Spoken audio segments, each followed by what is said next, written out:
നമസ്തേ നമസ്തേ എല്ലാവർക്കും good morning. ഇന്ന് നമ്മൾ ഉണ്ടാക്കാൻ പോകുന്ന പലഹാരമാണ് ഒരു ഇൻസ്റ്റൻറ്റ് വട്ടയപ്പാണ് കേട്ടോ. ഇൻസ്റ്റൻറ്റ് വട്ടയപ്പം എന്ന് വെച്ചാൽ നമുക്കൊരു ബുദ്ധിമുട്ടില്ല ചെയ്യാനായിട്ടേ.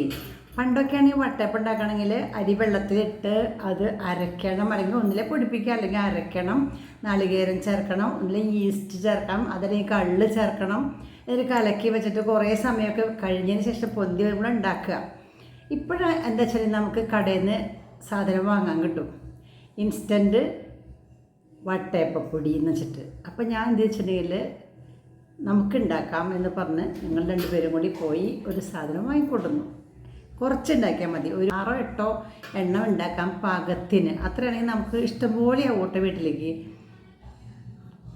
ഉണ്ടാക്കിയ സാധനം വാങ്ങാൻ കിട്ടും, പക്ഷേ നമ്മൾ ഉണ്ടാക്കാമെന്ന് വെച്ചു. അതിനൊരു പണിയില്ല.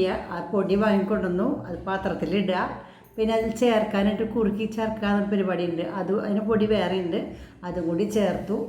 അത് കഴിഞ്ഞപ്പോൾ നാളികേരം പാൽ ഒഴിക്കുക. ആകെ പണി നാളികേരം പാൽ ഉണ്ടാക്കൽ മാത്രമേ ഉള്ളൂ കേട്ടോ. അത് നമുക്കറിയാം. നാളികേരം ചെരുക, ആവശ്യമുള്ള വെള്ളം ഒഴിക്കുക, പാൽ വഴി, അത്രേ ഉള്ളൂ. അങ്ങനെ ഉണ്ടാക്കാൻ തീരുമാനിച്ചു. ഞങ്ങൾ ഉണ്ടാക്കാൻ പോകാം കേട്ടോ. നോക്കൂട്ടോ. ഓക്കെ. അപ്പോൾ ഇതാണ് കേട്ടോ പൊടിയുടെ പാക്കറ്റ്. കണ്ടോ, classic India instant, 100% natural, simply delicious, easy to prepare within 1 hour. വട്ടയപ്പം പൊടി എളുപ്പം ഉണ്ടാക്കാം കേട്ടോ. നമുക്ക് ഇത് പൊട്ടിച്ചിട്ട് പാത്രത്തിലേക്ക് ഇടാട്ടോ പൊടി. ഈ പാത്രത്തിലേക്കാണ് ഈ പൊടി ഇടുന്നത്. കണ്ടോ, നിങ്ങളുണ്ടാക്കിയിട്ടുണ്ടാവും കേട്ടോ ചിലപ്പോൾ. ഇതൊക്കെ ഞാനുണ്ടാക്കിയപ്പോൾ കണ്ടിട്ടില്ലാത്തവർക്ക് വേണ്ടിയിട്ട് മാത്രമാണ് ചെയ്യണത് കേട്ടോ. ഇനി നോക്കൂ, ഇതിനുള്ളിൽ നമ്മൾ താഴെ വീണ പൊടി ഉണ്ടല്ലോ, പാത്രത്തിലേക്ക് വീണ പൊടി, അതിനുള്ളിൽ ഒരു ചെറിയ പാക്കറ്റ് ഉണ്ട് കേട്ടോ. ഞാൻ കാണിച്ചു തരാം. ഫുള്ള് പൊടി എടുക്കുകയാണ് കേട്ടോ, കളയാണ്ട്. കണ്ടോ പൊടി, ചെറിയൊരു പാക്കറ്റിൽ. ഇത് നമുക്ക് കുറുക്കി കൂട്ടാനുള്ളതാണ്. ഇത്ര പൊടിയാണ് ആകെ ഉള്ളത്. പഞ്ചസാര ഇടണം കേട്ടോ. 12 ടേബിൾ സ്പൂൺ പഞ്ചസാര ഇടാനാണ് പറഞ്ഞേക്കണത് കേട്ടോ ഇതിനുള്ളിൽ. അതൊരു നിർദ്ദേശമൊക്കെ കൊടുത്തിട്ടുണ്ട്. അതിൻ്റെ പുറത്ത് തന്നെ എഴുതിയിട്ടുണ്ട്, കവറിൻ്റെ മുകളിൽ എഴുതിയിട്ടുണ്ട് എന്തൊക്കെയാണ് ചെയ്യേണ്ടതെന്ന്. പൊടി ഈ പാത്രത്തിലേക്ക് ഇട്ടു. 12 ടീസ്പൂണല്ല, ടേബിൾ സ്പൂണ് പഞ്ചസാര ഇട്ടു. ഇനി നമുക്ക് കുറച്ച് ഏലക്കായ വേണം കേട്ടോ. അപ്പോൾ ഏലക്കായ ഒരു 10 ഏലക്കായ ഉണ്ട്. ഇതിൻ്റെ തൊണ്ട് കളഞ്ഞിട്ട് നമുക്ക് നന്നായിട്ടൊന്ന് പൊടിച്ചെടുക്കാം. ഇത് ആണ് ആ കുഞ്ഞ് പാക്കറ്റ് കേട്ടോ. അതൊരു ചെറിയ പാത്രത്തിൽ ഒരു ഗ്ലാസ് വെള്ളത്തിൽ കലക്കിയിട്ട് ഒന്ന് കുറുക്കിയെടുക്കണം. അങ്ങനെയാണ് പറഞ്ഞത്. കൂവപ്പൊടിയൊക്കെ കുറുക്കണ പോലെ തന്നെ ഒരു ഗ്ലാസ് വെള്ളത്തിലേക്ക് പൊടിയിട്ടു, കലക്ക നന്നായിട്ട്. എന്നിട്ട് അടുപ്പത്ത് ചെറിയ ചൂടിൽ വെച്ചിട്ട് കലക്കണം. ആദ്യം തന്നെ കട്ടയൊക്കെ കളഞ്ഞ് ഇങ്ങനെ കട്ട പോണ രീതിയിലൊന്ന് ഇളക്കണം കേട്ടോ. നന്നായിട്ട് ഇളക്കിയിട്ട് അടുപ്പത്ത് വെച്ചു. ചെറിയ തീയിലാണ് കേട്ടോ, ചെറിയ ബർണറിലാണ് വച്ചേക്കണത്. നന്നായിട്ടൊന്ന് ഇങ്ങനെ ആക്കാം. കുറച്ച് കഴിയുമ്പോൾ ഇത് കുറുകി വരും. നമ്മൾ അരിപ്പൊടി കുറുക്കാറുണ്ട്, അതുപോലെ മൈദപ്പൊടി കുറുക്കാറുണ്ട്. കട്ടയാവണ്ട കേട്ടോ, ലൂസായിട്ട് കുറുക്കിയെടുത്താൽ മതി. ഇളക്കിക്കൊണ്ടിരിക്കണം, അല്ലെങ്കിൽ അടി കരിയും. ഇത്തിരി കഴിയുമ്പോൾ കൊഴുപ്പായിട്ട് വരും. ഇതിങ്ങനെ ഒരു 2-3 മിനിറ്റ് നേരം ഇളക്കണം കേട്ടോ, എങ്കിലാണ് അത് കുറുകുള്ളൂ. കുറച്ച് കുറുകി തുടങ്ങിയിട്ടുണ്ട് കേട്ടോ. ഒരുവിധം അങ്ങനെ ആവുമ്പോൾ അത് നമുക്ക് ചെറിയ ചൂടോട് കൂടിയിട്ട് ഈ അരിപ്പൊടിയിലേക്ക് ഇട്ടു കേട്ടോ. ഈ പൊടി ഉണ്ടല്ലോ അതിലേക്ക് ഇട്ടു. അത് ഞാൻ ഒഴിക്കണത് കാണിക്കാൻ പറ്റിയില്ല കേട്ടോ, സോറി. ആ ചെറിയ ചൂടോട് കൂടിയിട്ട് അതിൽ ഒഴിച്ചിട്ട് മിക്സ് ചെയ്തു. ഇത് നാളികേരം പാലാട്ടോ. ഒരു നാളികേരം എടുത്തിട്ട് അതിൽ 500 ml വെള്ളം ഒഴിച്ചു. എന്നിട്ട് നന്നായിട്ട് അടിച്ചിട്ട് പിഴിഞ്ഞെടുത്തു. 1/4 പാൽ മാറ്റി വെച്ചിട്ടുണ്ട് കേട്ടോ. കുറച്ച് ഇത്രയ്ക്ക് വെള്ളം അതിലേക്ക് മതി. പാക്കറ്റ് എഴുതിക്കുന്നത് 800 ml എന്നാണ് കേട്ടോ. 800 ml വേണ്ട എന്തായാലും. ഞങ്ങൾ 500 ml ഒഴിച്ചിട്ടുള്ളൂ. ഈ കുറുക്കിയ പാത്രത്തിലുള്ള കട്ടകളൊക്കെ ഇതിലൊക്കെ ചേർക്കണം കേട്ടോ.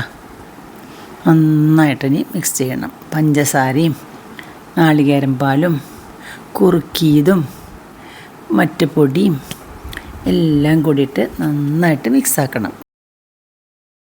കഴിഞ്ഞ ദിവസം നമ്മൾ അപ്പത്തിന് മിക്സാക്കിയില്ലേ, അതേപോലെ തന്നെ ആ അപ്പം കണ്ടിട്ട് കുറേ പേര് ഇഷ്ടപ്പെട്ടതായിട്ട് പറഞ്ഞു കേട്ടോ. സന്തോഷമുണ്ട് കേട്ടോ. ഇനി കുറച്ച് ഉപ്പിട്ടു കേട്ടോ, ഒരു പിഞ്ചുപ്പ്, അതായത് ഒരു നുള്ളുപ്പിട്ടു മധുരം ക്രമീകരിക്കാനായിട്ട്. പിന്നെ ബാക്കിയുള്ള 1-ാം പാൽ ഒഴിച്ചു.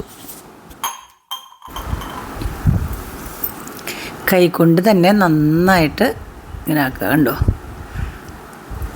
കണ്ടോ 500 ml വെള്ളം ഒഴിച്ചിട്ടുള്ളൂ കേട്ടോ. 800 ഒഴിച്ചാൽ ഒരുപാട് അധികമാവും. ഇപ്പം നന്നായിട്ട് മിക്സ് ചെയ്ത് കഴിഞ്ഞു. ഇനി കുറച്ച് നേരം, 1 മണിക്കൂർ നേരം ഇവിടെ വയ്ക്കാം നമുക്ക് കേട്ടോ. ഇനി അടച്ച് വയ്ക്കാം. 1 മണിക്കൂർ കഴിയുമ്പോൾ നമുക്ക് ഉണ്ടാക്കാം കേട്ടോ. 1 മണിക്കൂർ കഴിഞ്ഞു. ഇഡ്ഡലി പാത്രം അടുപ്പത്ത് വെച്ചു, അടിയിൽ അരിപ്പ പാത്രം വെച്ചു. ഇനി ഈ കിണ്ണത്തിലാണ് ഉണ്ടാക്കണത് കേട്ടോ. നമ്മുടെ പണ്ടൊരിക്കൽ കിണ്ണത്തപ്പം ഉണ്ടാക്കിയത് ഓർമ്മയുണ്ടോ? അതിന് ഈ കിണ്ണം തന്നെയാണ് ഉപയോഗിച്ചത്. അതേ കിണ്ണം, മീൻസ് പ്ലേറ്റ്.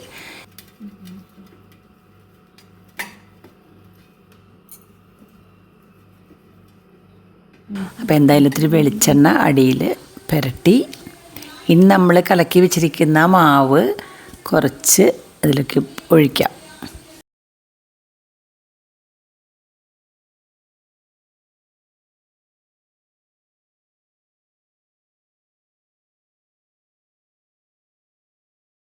പൊന്തി വരും ഇത് വേവുമ്പോഴേ.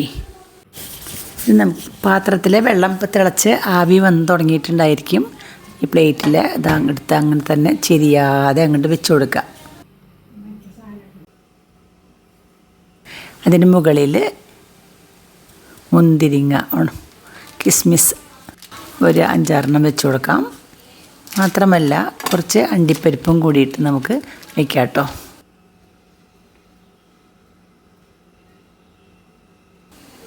അവിടെ ഇവിടെ ആയിട്ട് അണ്ടിപ്പരിപ്പ് വയ്ക്കാം. ഡെക്കറേറ്റ് നല്ല ഭംഗിയുണ്ട് കാണാനായിട്ട്.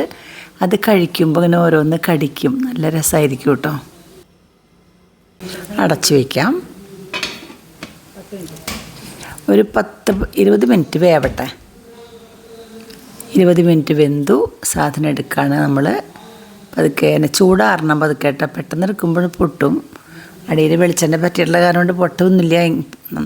എങ്കിലും ഒന്ന് പതുക്കെ ചൂടാറിയതിന് ശേഷം ദാ ഇങ്ങനെ കത്തി കൊണ്ടല്ലാണ്ട് ഞാൻ ചട്ടകം കൊണ്ട് മാലോണ്ട് ഉണ്ടാക്കണം കേട്ടോ. ഇങ്ങനെ ആക്കുക. എന്നിട്ട് അടിക്കോടെ ഇങ്ങനെ പൊന്തിച്ചാൽ സാധനങ്ങൾ കിട്ടും. അപ്പം നമ്മുടെ അടിപൊളി വട്ടയപ്പം റെഡി. നല്ല രസമായിട്ട് അവിടെ കാത്തിരിക്കുന്ന കുട്ടികൾ കേട്ടോ. അവർക്കൊക്കെ കൊടുക്കട്ടെ. ചൂടാറിയിട്ടില്ല, ചായ കുടിക്കേണ്ട സമയമായി. അത് കാരണം ഞാൻ വേഗം ചെയ്യണതാണ് കേട്ടോ. 1-ാമത്തെ ഒരു കഷ്ണം എടുത്തു. ആർക്കാ വേണ്ടത്? യെസ്,